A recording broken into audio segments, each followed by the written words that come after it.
enforcement agencies across America are struggling to recruit and retain their officers.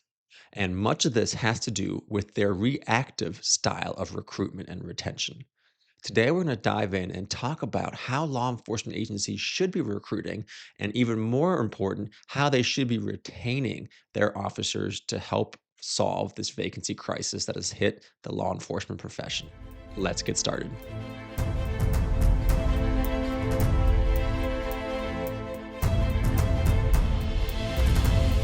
Hello, everybody. Welcome to the Recruiting Hero Show. My name is Colin Whittington. I am the CEO and founder of Recruiting Heroes LLC. I am also your host, and this is episode 20 of the Recruiting Hero Show. Today, we're going to be talking about the vacancy crisis that has hit America. I'm super passionate about this topic. In fact, on March 31st of 2025, I'll be publishing my second book, and it's called The Thinning Blue Line, Addressing the Law Enforcement Vacancy Crisis. And as the name suggests, it's all about trying to solve the vacancy problem that has hit the law enforcement profession and trying to give agencies and politicians and anyone involved in the law enforcement recruiting and hiring world who has an interest in law enforcement, giving them the solutions to this problem with recruitment as well as retention strategies. So I'm very excited for that. I hope you will check it out. My first book, Beyond the Thin Blue Line, became a bestseller last year. So check this book out as well. But again, in just 3 weeks' time from the date of today, that my next book will be out. So I can't wait for that and look forward to seeing your thoughts on it. As always, please do like this video. Comment below if you're currently working in law enforcement and how your agency is doing with your recruiting efforts, because I would love to hear that. And then, of course, subscribe to this channel. That means a lot to me as well. But getting right into it, it is absolutely no surprise that law enforcement is currently in a massive crisis when it comes to recruitment and retention. And you see agencies all over the country struggling to bring in amazing talent and just losing officers by the day. A lot of this happened over the last 4 or 5 years. The pandemic was a huge factor. Everything associated with the George Floyd incident had a massive impact on law enforcement recruiting, and there's so many other reasons as well. Agencies everywhere are struggling, agencies having problems of vacancies up to 20% or more, and it's a problem that's not going away. And so much of it has to do with the reactive style of recruitment and retention that agencies are currently still implementing. I mentioned a lot. I mentioned in my book and in other videos I've done that the current law enforcement profession is being led by a group of officers who joined the profession in the late 90s or mid 90s to early 2000s. Phenomenal officers who have had great careers, but they joined a profession during a time when it was way more competitive. I'm sure if you joined law enforcement 20 or 30 years ago, you probably can tell stories of how there were lines of candidates down the block looking to become police officers with agencies only having one or two openings. So back then, law enforcement agencies didn't really have to recruit, or if they did, they would put out an ad in their newspaper, and that was about it, and that would be enough to solve their problems. These officers or former officers are now the leaders of their agencies, and I think they're having a very hard time coming to terms with the fact that they can no longer just sit back and wait for applicants to come to them, or sit back and just let their officers who are already there just deal with the difficulties of the job and think that things are going to be just okay, because that is no longer the case. For the most part, law enforcement is trying to recruit young 20-year-olds to maybe mid 30s or so. Now and then you might get a few older officers, but for the most part, you're getting those in the 20s and early 30s. So right now, that means millennials and Gen Zers are the ones you in law enforcement are trying to recruit. However, most of your agencies are currently using strategies that may have worked with the Generation X, with baby boomers and older generations. It's falling completely flat when you're trying to recruit millennials or Gen Zers. Back in the day, the idea of a real stable job with a great pension was just so important to people. That's what they really were striving for. This younger generation doesn't care about that at all. They want to work for an organization where they feel valued, where they feel like they have a say in the bigger picture, and where they see long-term career growth opportunities. So when I look at social media or on TV and I see law enforcement ads, and all they're doing is just splashing up their pension or the sign-on bonus, and that's it. I just sit there and shake my head and say, "You're going about this the completely wrong way. You're trying to throw money at these candidates thinking that's gonna bring in the best people or the ones you really want in law enforcement." You might get a few people attracted by that. Do think long term, we're going to see a very negative impact from these hiring bonuses that agencies are offering.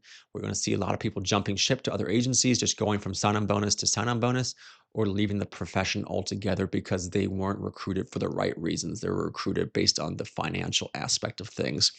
So I want agencies to be far more proactive in their recruiting efforts. They need to be much more strategic. So many agencies that I've worked with. Again, my company is Recruiting Heroes LLC. What we do is we help law enforcement agencies with their recruitment and retention efforts. So we work with agencies all over the country. Most agencies that I've been working with, they'll post their job opening for police officer or deputy sheriff, correctional officer on their county government or website or their town website or some really small government website that you really would have to be proactive to go on there to find any job openings. And that's just not going to work. Your average millennial Gen Zer isn't going to go to your government website to look for job opportunities. They're going to be on places like LinkedIn, here on YouTube. They're going to go onto Indeed, onto Monster, Dice, and all the other job boards. But for some odd reason, law enforcement agencies, for the most part, are really hesitant to use those platforms. Look at LinkedIn. It's the world's largest professional networking and job related platform in the world, but I would guess 90% of law enforcement agencies have absolutely no presence on that platform, or if they do, they hardly do anything on it. But then they're nonstop on Facebook, on X, on Instagram, which are all very important as well. But if you're telling me you have vacancy problems and you're not actually on the best platform to bring in recruits, there's not much that I can really help you with unless you really come to terms with the fact that you need to be out there more. You can't just sit back and wait for people to apply. And that's one thing that I've really noticed with people doing. You need to start building these relationships with the next generation far earlier. Agencies think again they could splash up a recruitment ad and then that's going to be enough. Maybe you might get some influx of applicants, but what you need to be doing is thinking long term. Find a long term solution to this problem. Again, just running a social media ad by itself isn't going to actually solve the problem. It's going to cost you a ton of money and mostly be a waste of money as well. Start building relationships with high schools, with colleges, with the military, and start building real partnerships where you can funnel in these amazing candidates to come into your agency, and make it something that is a long-term strategy. So if you have it in a college that's close to where your agency is, build a relationship with that college. Reach out to the criminal justice department or criminology department or anything similar and offer the opportunity for your officers and experts to come in and teach courses on various topics. It could be search and seizure, it could be Miranda rights, it could be a whole host of things, right? So not only are you getting in front of the students then and teaching them valuable information, but you will also have the opportunity to drop the name of your agency and talk to them about what the opportunities are with your agency. Again, don't just focus on the financial part of it. Talk about what they can achieve with their agency, what you can actually do there, from being a detective to a SWAT officer, to supervisors. There's so many things you can highlight that would make anybody excited to join your agency. So don't just focus on the financials and make it a long-term play versus just trying to bring people in the door right now. That's really one of the biggest things that I've seen in law enforcement, both in my own time in recruiting and backgrounds, and also now looking from the outside and helping agencies, is that law enforcement leaders want results right now. I totally get it. I think there is an aspect of their strategy that needs to be very focused on bringing applicants in immediately. But to really solve this crisis, it has to have a long-term strategy, and that's building relationships, getting out there and right in front of people, building community connections, and making it a huge part of your actual agency's mission. Recruiting shouldn't just be the job of one unit or one person or one small division. It should be an agency-wide effort. Are you offering your officers recruiting incentives? At my agency, we implemented a new policy that if anybody helped recruit a candidate and that candidate was hired and went through the training process and stayed with the agency, the person who recruited him or her would receive either 2 days off, so 2 days of free leave, or $1,000 reward. right? So this really encouraged people to be actively proactive in helping us with the recruiting efforts, because who knows what it takes to be a police officer with your agency better than a current police officer with your agency who's doing the job every single day. So make that a huge part of your process as well. Employee incentives are massive. Word of mouth is the best recruiting tool you possibly can have. If someone knows somebody who could be a great fit and they help bring them into the hiring process, that person, from my experience, is going to be a much better candidate than someone you just happen to reach on a Facebook ad. Recruiting should also never stop. It shouldn't just be something that you do, for the month or two before the academy starts, trying to fill your spots. It should be a nonstop process. Your agency, from the chief all the way down to the newest officer, should always be thinking recruiting and bringing in the best talent, not just when it's convenient to them. But besides recruiting, I honestly think that retention is far more important than recruiting. And that is something that most agencies fail to grasp right now as well. Agencies are so focused in bringing in numbers into their agency, bringing in people in, that they're completely forgetting about the officers who are already there. I've used this analogy before, and I'll probably say it many, many more times, but it's like pouring water into a bucket. If you pour water into a bucket, but the bucket has a giant hole at the bottom, you can keep pouring as much water in as you want, but it will continue to gush out the bottom, and you'll never actually fill that bucket up full of water. Same goes with your recruiting efforts. If you're recruiting candidates nonstop, but it's coming at the cost of your current officers, you're going to be in a vicious cycle where you can never actually catch up and you'll always be struggling with vacancies.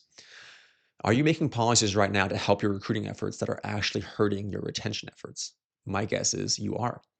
Imagine you are an officer who has served loyally with your agency now for, you know, 5, 7 years. And all of a sudden, out of nowhere, your agency's offering $40,000 sign on bonuses, plus super high salary, starting salary ranges, which of course is important and you should be paying your people well.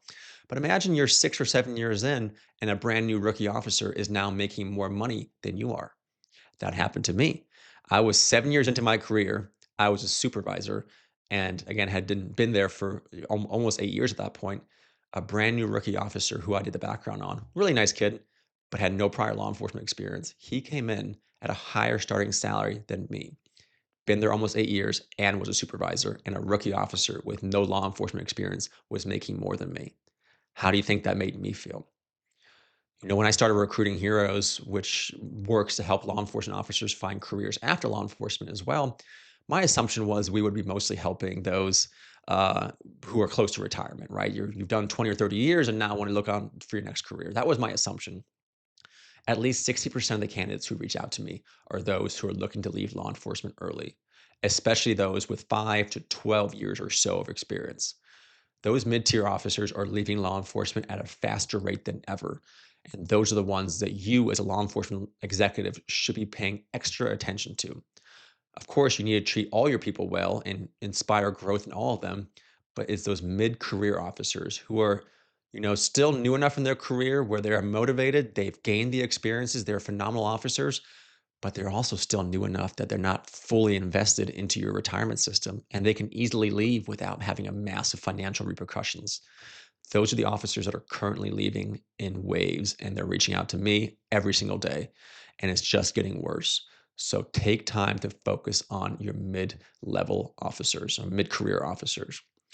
If you're going to roll call trainings and you're asking people if they have any questions for you or if there's any suggestions they have and the room is silent, chances are you have not yet created an environment where people feel comfortable coming forward and speaking up about what they think could improve the agency. Now, I'm not saying officers should have free reign to just, mouth off and be disrespectful, but agencies need to learn to care about their people and to actually involve them in the decision-making processes and ask for their input and show that you actually care about their input by implementing some of their ideas. This younger generation, they want to work somewhere where they feel valued. I mentioned that at the beginning of the episode. If you aren't offering them that opportunity, they are going to leave. The days of people blindly staying with an organization, whether it be a law enforcement agency or a company, and just staying there for 20 or 30 years, regardless of how crappy you treat them, are long gone. We see the job hopping happening in the private sector, and we're absolutely seeing it in law enforcement as well. And a large part of that is because younger officers or newer officers feel that they have no voice in your agency. So you need to change that if you want any hope of keeping them with your agency for a long term. So there's a lot of things I threw at you today. Again, my book goes into super great detail about recruiting, but also retention. Again, retention is more important than recruitment. I hope you take that away today. But so I do hope you check out that book. Again, it's coming out March 31st, 2025. So we're about 3 weeks away right now, but you might be watching this video after it's released. It'll be on my website, which is recruitingheroesllc.com. It'll be on Amazon. It'll be on Barnes& and Nobles, Walmart, wherever else you can find a book. Get a copy for yourself, get a copy for your leaders, get a copy for anybody involved in law enforcement who cares about it, because law enforcement, the vacancy crisis is going to take all of us working together to solve that problem. It's not just going to be the leaders, and it's not just going to be your recruiting team. So if you are a law enforcement leader, I encourage you to get a copy of this book, but also get a copy for all of your supervisors as well as officers, honestly, as well. One of the things I talk about in the book is my belief that your sergeants and your lieutenants, the two lowest ranking supervisor roles, are the most important in your entire agency. They are the ones who are supervising the majority of your agency, from patrol officers to civilian staff and so on. You could be the best agency in the world. The chief could be the best chief with the best ideas. But if somebody's immediate supervisor, if a patrol officer's sergeant is treating him or her like crap, it doesn't matter how good the agency is. It's going to be very difficult to keep that person, because he or she's going to feel miserable and will want to leave your agency. So encouraging your staff to believe in your mission and to treat their employees the way you want them to be treated is going to be super important as well. So this book really should be for everybody, not just for the leadership team. Again, I hope you check it out on March the 31st. If you have any kind of questions or comments about what I've said today, or if you want me to go into more detail in the future videos, please do comment below. This channel actually started for me to be mostly about people leaving law enforcement, helping them find the next career. That'll be a huge part of this channel, don't worry. But I also want this channel to talk about how we can improve the vacancy crisis in law enforcement. And that involves talking to our leaders and to everybody in law enforcement about what we can do together to make that problem go away. So I hope, again, like the video, subscribe to the channel, and add any comments below. And I'll see you all on the next video. Bye, guys.